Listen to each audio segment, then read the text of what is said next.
In 1960, the LGMA held its 21st annual conference entitled the Coming of Age Conference. This title captured the spirit of the decade, from the dawn of the space age to the arrival of baby boomers in the workforce, to the increased professionalization of local government. British Columbians viewed the 1960s as a time of progress and growth. It was the summer of '62. I happened to be hitchhiking on the side of the road.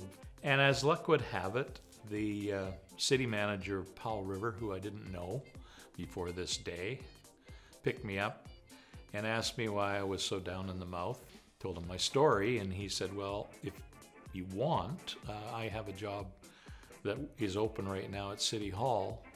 So I got a job by putting my thumb out. That was when I was 18 years old. Post-war prosperity largely continued during the 1960s. Mining flourished as minerals were needed for ever-expanding automotive and electrical industries. And as immigration and the baby boom continued to grow BC's population, the demand for housing fueled both BC's construction and forestry sectors. But with growth comes growing pains. Expanding populations and increased construction created a new problem for many urban local governments: land and housing shortages. By the late 1960s, nearly 6,000 hectares of agricultural land were being lost to urban sprawl each year, a space equivalent to 15 times the size of Stanley Park. Population growth in the interior and the north led to different sets of challenges. Many rural communities did not have their own dedicated local governments, meaning that residents often had difficulty accessing essential services like water and fire protection. In 1965, an amendment was made to the Municipal Act that allowed for the creation of a new form of local government. So many new forms, and outstanding amongst those new forms was the regional district. Up until that time, there was no planning or any other servicing and controls outside of municipal boundaries. And you could tell when you got into the city or town because it didn't look so much like a rundown place where people didn't use building inspection and where there was no standards. Between 1965 and 1970, a total of 29 regional districts were incorporated, with the first being the Comox-Strathcona Regional District.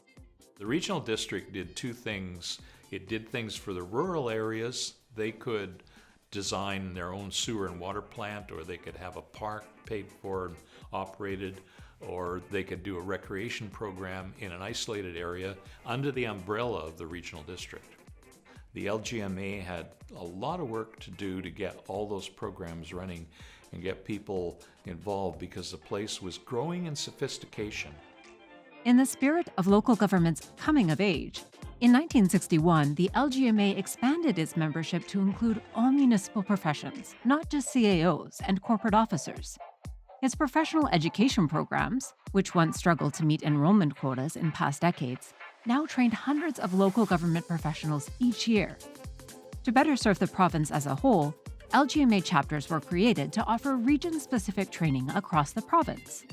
In 1964, the first regional chapter was founded, then called the North Central Municipal Officers Association, now called the North Central LGMA.